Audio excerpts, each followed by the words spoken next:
Vamos então abrir a palavra de Deus lá no Evangelho segundo Lucas, no capítulo 3, meus amados, e colocar a nossa atenção nos versos de 15 a 20 desse texto de Lucas. Evangelho de Lucas, capítulo 3, versos de 15 a 20.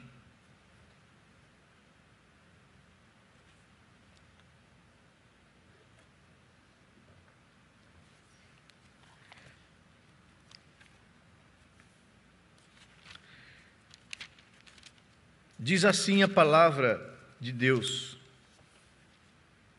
Lucas capítulo 3, versos de 15 a 20.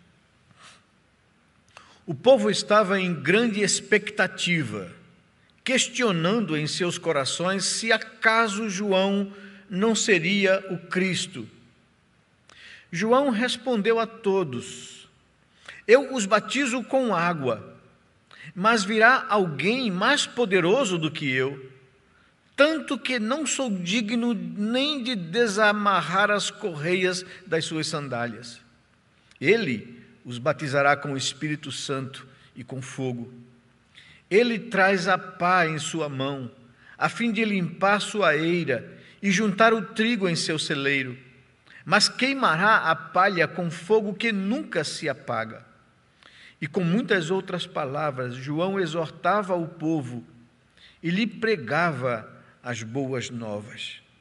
Todavia, quando João repreendeu Herodes, o tetrarca, por causa de Herodias, mulher do próprio irmão de Herodes, e por todas as outras coisas más que ele tinha feito, Herodes acrescentou a todas elas a de colocar João na prisão. Vamos orar a Deus, mais uma vez, pedindo a sua direção. Pai, a Tua palavra está diante de nós e nós pedimos que abra nosso entendimento e guia-nos, ó Senhor Deus, nesse momento agora, a compreendermos as verdades que a Tua palavra nos traz nessa noite. Nós oramos ao Senhor, confiados na mediação de Cristo. Em nome dEle nós rogamos, Pai. Amém, Senhor Deus. Esses dias são dias confusos e difíceis para a vida das igrejas, dos pastores, da liderança, dos conselhos das igrejas que conduzem a igreja. Estamos aí há um ano dessa pandemia e há um ano, muitas vezes, nessa incerteza ou instabilidade de se podemos trabalhar, se podemos cultuar, ameaçados, pelo vírus, com o sistema de saúde precário, como sempre foi, e agora o Estado e as autoridades não têm condições de assistir a população como deveria fazê-lo, porque essa é uma das funções do Estado, promover a saúde usando o dinheiro dos impostos da população. Nós ficamos nos questionando qual seria e qual será ou qual deve ser o papel da igreja diante da calamidade pública. Como podemos agir e aproveitar a oportunidade que se apresenta diante de nós? E por isso, nessa noite, eu gostaria de me utilizar desse texto de Lucas capítulo 3, versículos de 15 a 20, para falar da voz profética da igreja nesses dias. E João, o Batista, para mim, ele serve como referencial e como paradigma, porque ele é a voz profética que o Senhor trouxe aqueles dias e que serve como referência para a igreja hoje. As profecias do Antigo Testamento apontavam para a obra de preparo que um profeta precursor viria a realizar. Sobre ele se dizia que era a voz do que clama no deserto. Isaías capítulo 40 diz, no verso 3, nos diz que ele viria preparar o caminho do Senhor. O profeta Malaquias, no capítulo 3, nos 2 primeiros versículos, falando em nome do Senhor, disse que ele seria o mensageiro do Senhor, que haveria de preparar o caminho diante do Senhor. Quando João Batista apareceu, ele foi a voz que se ouviu após 400 anos de silêncio profético. Eu não sei se vocês conseguem perceber a dimensão disso, mas a nação de Israel, o povo de Deus, já estava sem ouvir a voz profética há 400 anos. Havia um silêncio de Deus desde o último profeta Malaquias. E o povo aguardava ansioso ouvir Deus falar. E durante 4 séculos, o silêncio absoluto de Deus, que falava ao povo através dos seus profetas. João aparece. E essa é a voz que clama no deserto. E você percebe que João não foi aos grandes centros urbanos, não foi às cidades. João ficou no deserto, foi criado como um nazireu no deserto, num monastério essênio. E ficou lá, e depois, quando chegou à sua maioridade, ele desceu para o deserto, e lá pregava, e as pessoas vinham, multidões vinham ouvir a voz profética pela fome e pela sede que eles tinham por causa do silêncio de 400 anos proféticos na história do povo de Israel. O texto que nós lemos aqui, encontramos João identificando-se e respondendo a dúvidas surgidas no íntimo das pessoas sobre se ele seria o Messias. E ele, conhecendo o coração das pessoas, lá em João capítulo 20, e aqui também em Lucas capítulo 3, ele diz: eu não sou o Cristo, eu não sou o Messias. Tirem de vocês esse questionamento acerca da minha identidade. Quem ele era então? Ele é a voz do que clama no deserto, que prepara o caminho do Senhor, o caminho do Messias. É o que João, o evangelista, o apóstolo, afirma no seu evangelho, no versículo 23 do primeiro capítulo. Quem era João o Batista? Diz João, o apóstolo. Ele era a voz do que clama no deserto. Ele era aquele que fora levantado para preparar o caminho do Senhor, como afirmava os profetas Isaías e o profeta Malaquias. Ele é o precursor do Messias, ele não é o Messias. Quando o anjo anunciou o seu nascimento ao seu pai Zacarias, afirmou quem ele era e qual seria a sua missão. Diz Lucas, no capítulo 1, verso 17, que o anjo, ao anunciar a Zacarias que a sua esposa Isabel, depois de muito tempo, já em avançada idade, engravidaria e daria à luz a um filho que se colocaria o nome dele de João, porque ele seria aquele que iria diante do Messias para anunciar essas verdades. O anjo diz a Zacarias: ele irá adiante do Senhor no poder, no espírito e no poder de Elias, o profeta, para converter os corações dos pais aos filhos, converter os desobedientes à prudência dos justos e habilitar para o Senhor um povo preparado. É isso que nos diz Lucas, no capítulo 1, verso 17. João Batista, ele serve como um paradigma à igreja.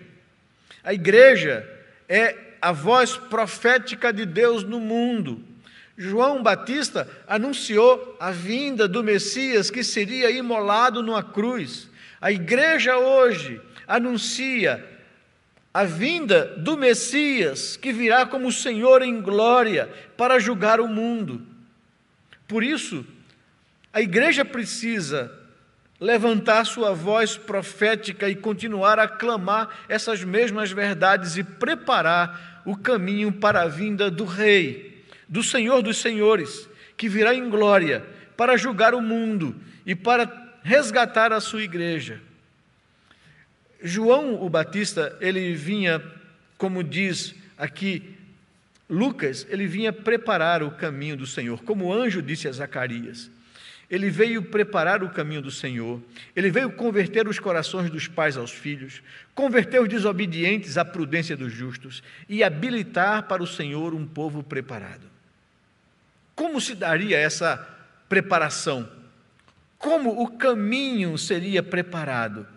São essas as perguntas que eu gostaria de buscar resposta para vocês, usando o ministério de João e a profecia de João Batista como paradigma e referência para a missão da igreja. A preparação, em primeiro lugar, seria feita por meio da proclamação da vinda do Messias e do reino de Deus, chamando as pessoas ao arrependimento. E aqui nós percebemos que João advertiu a falsa religião, os fariseus e os saduceus. Ele diz: já está posto o machado à raiz das árvores.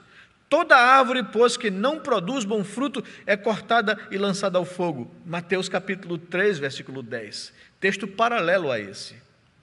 Ele também advertiu as multidões que vinham escutar a sua pregação no Jordão, dizendo: arrependei-vos, porque está próximo o reino de Deus. Mateus capítulo 3, verso 2. Também ele advertia as autoridades, denunciando os seus pecados e a maldade dos seus corações, como fez Elias também. João se opôs aos pecados da nação e desmascarou esses pecados. Entre eles estavam todas as maldades que o mesmo Herodes havia feito.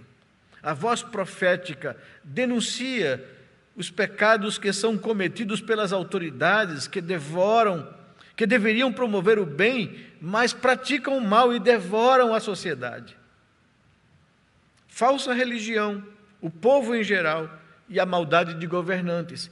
Era essa a palavra profética de João, a semelhança de Elias. É assim que ele fez. Os que atendiam ao chamado e se arrependiam se tornavam um povo preparado, produzindo frutos dignos de arrependimento. Muitos foram batizados por João no Rio Jordão. Aqueles que atendiam à sua pregação, ao seu apelo profético, e se convertiam, e vinham para receber o batismo de purificação. Mas houve também aqueles que rejeitavam a sua mensagem. Houve os que permitiram que o mensageiro de Deus os preparasse, e houve aqueles que resistiram à palavra de Deus. Mas Lucas, no capítulo 1, versículo 17, faz uma referência que eu gostaria de elucidar para vocês também. Ele diz que o anjo, quando anuncia a Zacarias a vinda e o nascimento de João, ele diz que ele irá diante do Senhor no poder e do espírito de Elias.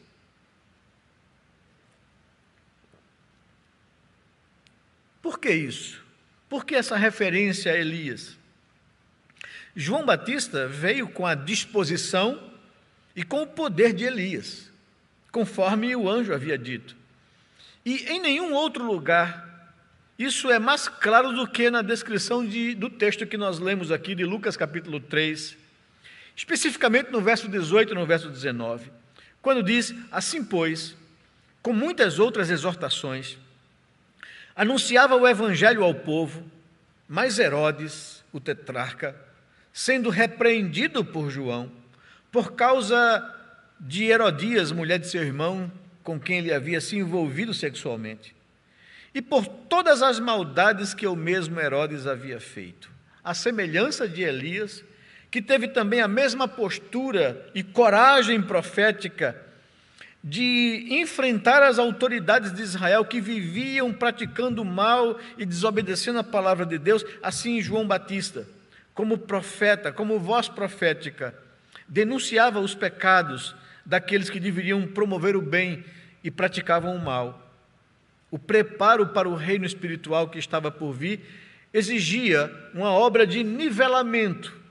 Os vales tinham de ser preenchidos, os montes tinham de ser rebaixados, assim como Elias fez para varrer a idolatria, a violência, a matança e a desonestidade, conforme 1 Reis capítulo 18 e 19, também João se opôs aos pecados da nação e os desmascarou. E entre eles, como já citei, todas as maldades que o mesmo Herodes havia feito, registra o texto.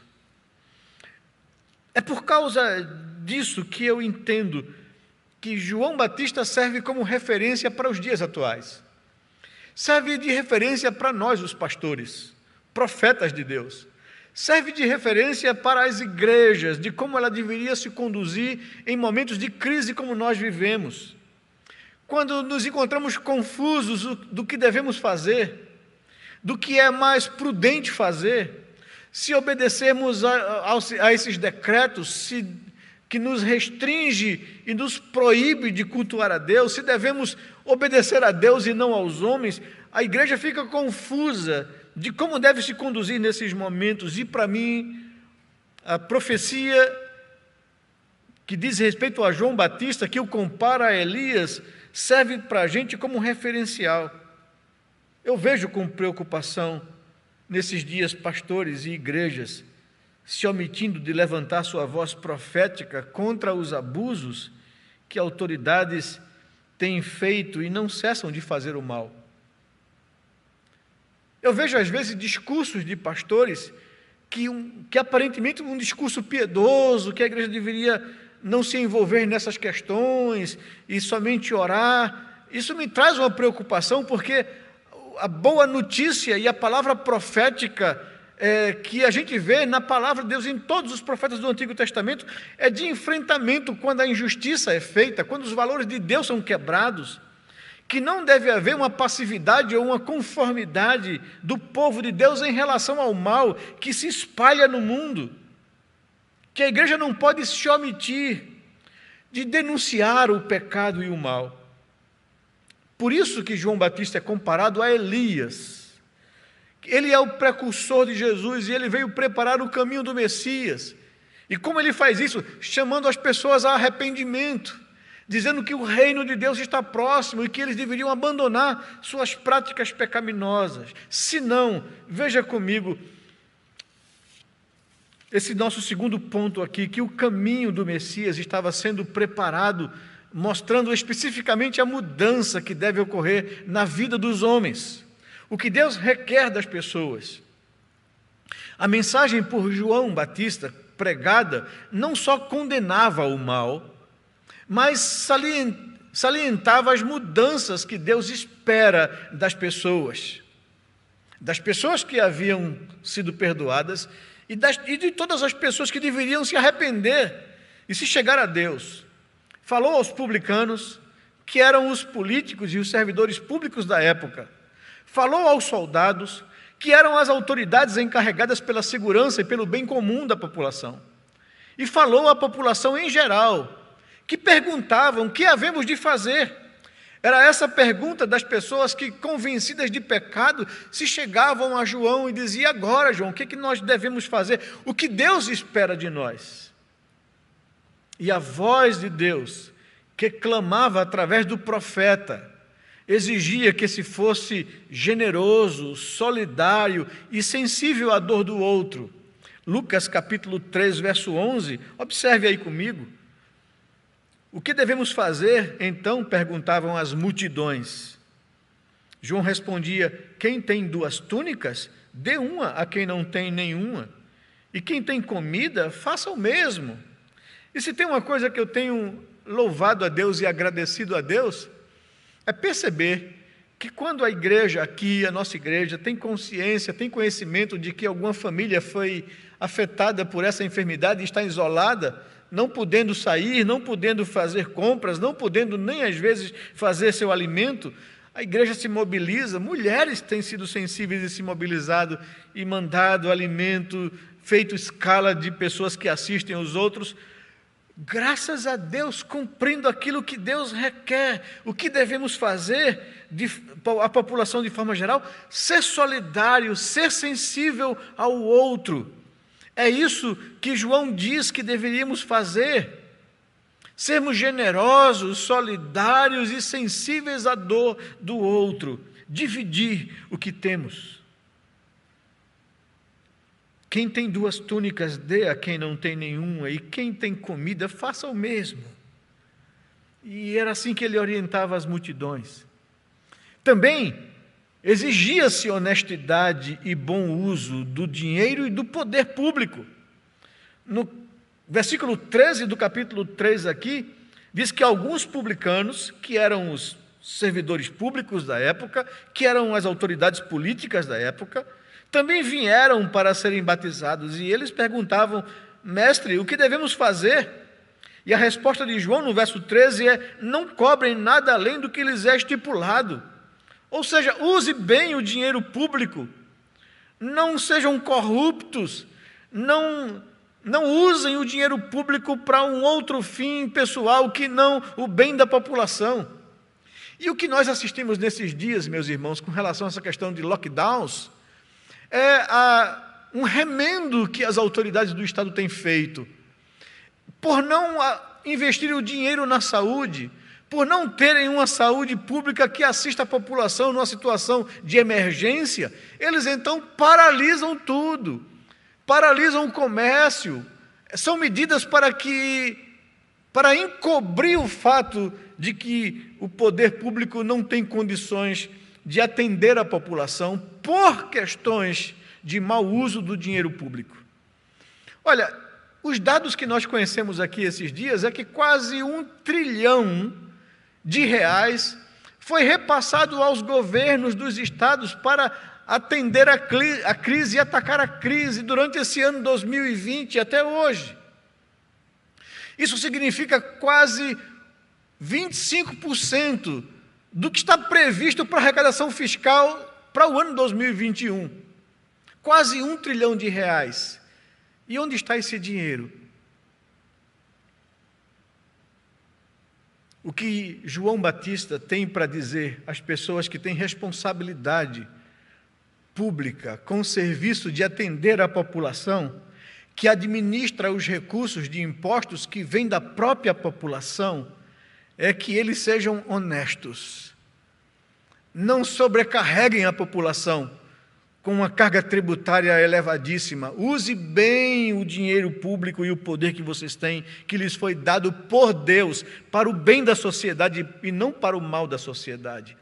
A palavra profética de João é uma palavra direcionada também ao poder público, também às autoridades públicas. Exigia-se honestidade e o bom uso do poder e do dinheiro público. Exigia-se também a não violência e o contentamento. Veja o verso 14, quando ele se refere às autoridades policiais que deveriam exercer a sua autoridade para o bem da sociedade. Ele diz no versículo 14, então alguns soldados lhe perguntaram, e nós, o que devemos fazer? E ele respondeu, não pratiquem extorsão, nem acusem ninguém falsamente, contente-se com o seu salário. E aqui ele direciona também a palavra a essa autoridade policial, para exigir que trate a população com respeito e se contentem com o seu salário. Eu sei que no nosso país essas autoridades policiais enfrentam situações difíceis e recebem pouco por isso.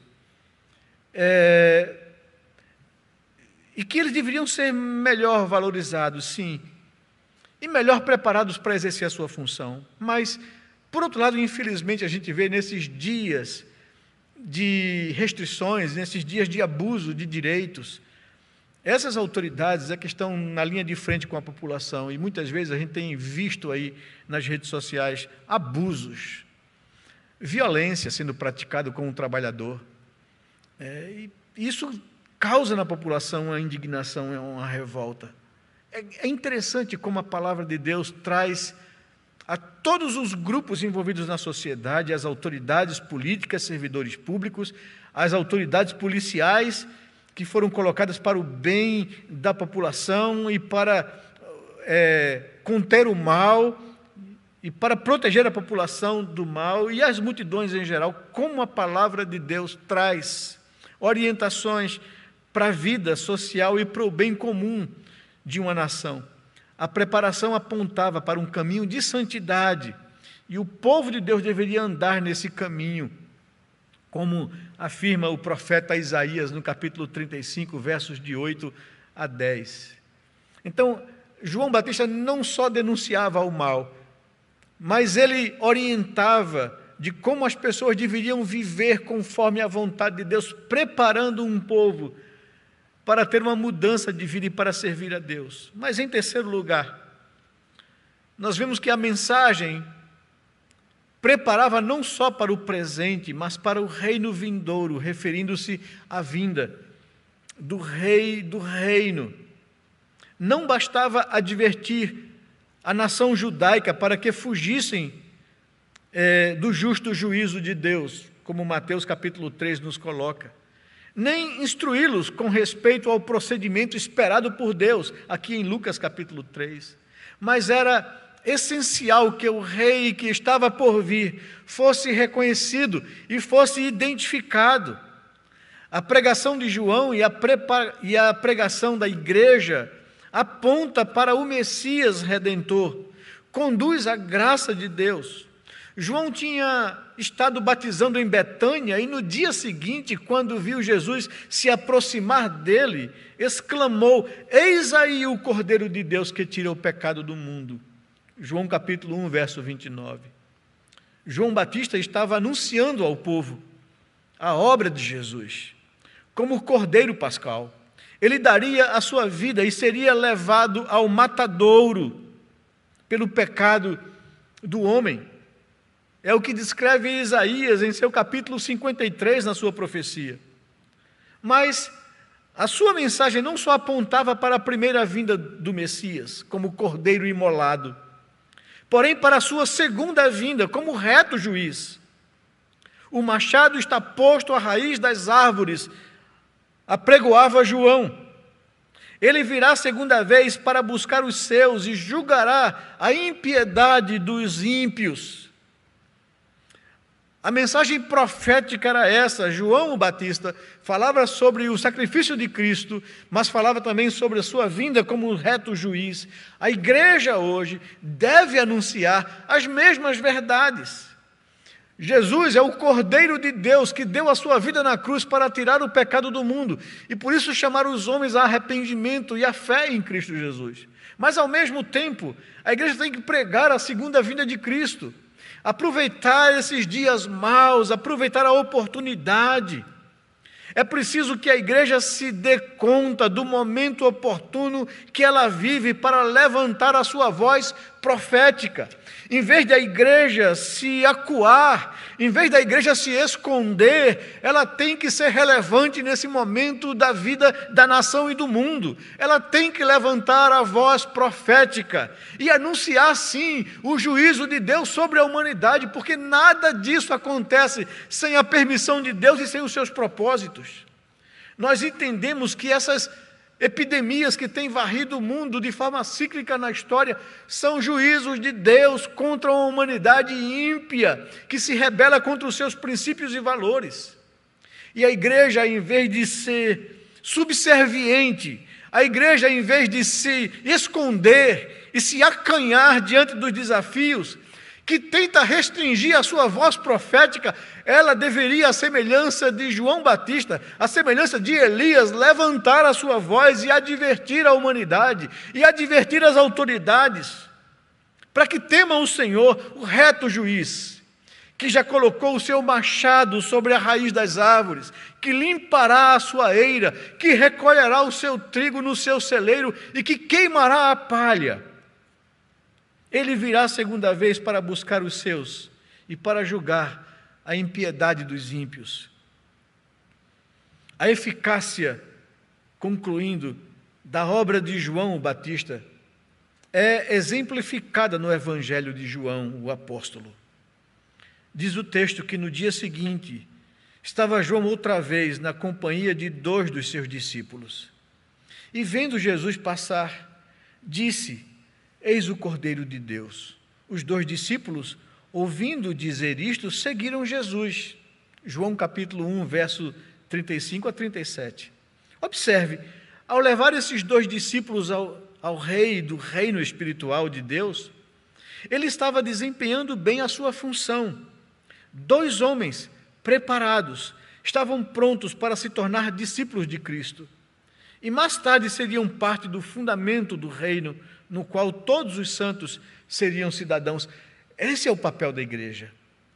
Ir ao mundo, fazer discípulo de todas as nações, ensinando essas pessoas a guardar tudo que o Senhor nos tem ensinado. Preparando pessoas úteis na mão do seu possuidor, vasos de honra na mão do seu possuidor, preparados para toda boa obra. É hora dos pastores É hora das lideranças das igrejas se levantarem e, de fato, preparar o povo de Deus para servir nesses dias maus, para serem testemunhos e vasos úteis na mão do seu possuidor. Chegou a hora de que a igreja, em vez de se esconder, de se acuar, ser relevante nesse momento tão complicado que nós vivemos. A minha oração e desejo é que a nossa vida enquanto cristãos e enquanto igreja esteja sobre o fundamento da graça de Deus, que é Cristo Jesus. Que a nossa confiança, que a nossa esperança esteja em Deus. Que tenhamos plena convicção que nada disso que tem acontecido e abatido o mundo foge do controle e do querer de Deus, que conduz a história a um fim proveitoso. Em vez de nos amedrontarmos com a possibilidade da morte, deveríamos regaçar as mangas das camisas, aproveitar a oportunidade e falar da esperança da vida eterna em Cristo Jesus. Por isso, irmão, não se acanhe, não se amedronte, não se acovarde. Sirva a Deus e seja alguém preparado para toda boa obra. Que essa vida que o Senhor nos propõe possa, em consequência dessa convicção de que vivemos pela graça, produzir os frutos do verdadeiro arrependimento em nós. Que esse mal que se abate também sobre a igreja possa nos fazer olhar e entender, Senhor, onde temos errado, onde temos falhado, o que podemos consertar na nossa vida e rever na nossa vida. Acordar para ser uma igreja de relacionamento mais profundo com Deus, uma igreja mais envolvida com as coisas do reino do que com as coisas dessa vida. Produzir em nós frutos de verdadeiro arrependimento. Que haja transformação. Que possamos viver em santificação e novidade de vida. E que, por último, possamos cumprir cabalmente a missão que nos foi confiada, de anunciar ao mundo as virtudes do nosso Rei e fazer avançar o seu reino. Que a igreja busque caminhos para fazer isso. Que ela não se acanhe, que ela não se intimide, mas que ela seja sábia para aproveitar as oportunidades de anunciar o evangelho da graça de Deus.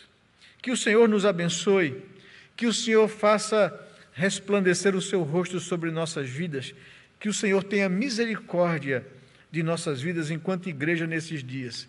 Que tenhamos consciência, João Batista, a semelhança de Elias, servem de referência e paradigma para a igreja hoje, anunciar com ousadia as verdades do reino de Deus, as promessas do reino de Deus, o sacrifício do seu Filho e também o seu reto juízo que acontecerá um dia. Que o Senhor nos abençoe. Eu gostaria de convocar você a buscar a presença de Deus e a orar nesse momento agora, colocando o seu coração diante do nosso Deus, que Ele possa nos abençoar nesse momento e nessa noite. Vamos orar ao nosso Deus nesse instante agora, meus queridos. Pai, nós nos colocamos diante da Tua palavra nessa noite, ouvindo a vida e o ministério de João Batista, como um profeta que o Senhor levantou em tempos difíceis e em tempos de silêncio, quando a nação de Israel passou 4 séculos sem ouvir a voz do Senhor. O Senhor levanta um profeta para trazer o povo a arrependimento e preparar o caminho do Messias. E João serve de referência para nós hoje, nesses dias difíceis, ó Senhor Deus, quando a humanidade tem virado as costas ao Senhor e aos teus princípios e valores, quando se tem tido uma resistência contínua, consciente, intencional contra as coisas do Senhor. Faz com que a igreja, Senhor Deus, se levante com sabedoria, aproveitando a oportunidade, que esse mal não nos acanhe, não nos intimide, não nos amedronte, mas que tenhamos consciência, sabedoria, a prudência necessária, mas a coragem também, Senhor Deus, de aproveitar a oportunidade de pregar ao mundo, que ele se volte ao Senhor, que ele se arrependa do mal que tem feito, que ele entenda que só Deus pode livrar o homem e a humanidade da morte, da condenação e do caos. Faz com que a igreja, Senhor Deus, tenha a sabedoria necessária para preparar um povo santo para esse momento da história e que anuncie a vinda do Senhor, o reto juiz, que venha para recolher os seus e para julgar a impiedade dos impenitentes, dos ímpios, que continuam e permanecem em rebelião contra o Senhor. Dá, Senhor Deus, a coragem à igreja. Dá, Senhor Deus, a palavra profética à tua igreja nesses dias. É o que nós te pedimos em oração, em nome de Jesus, Pai.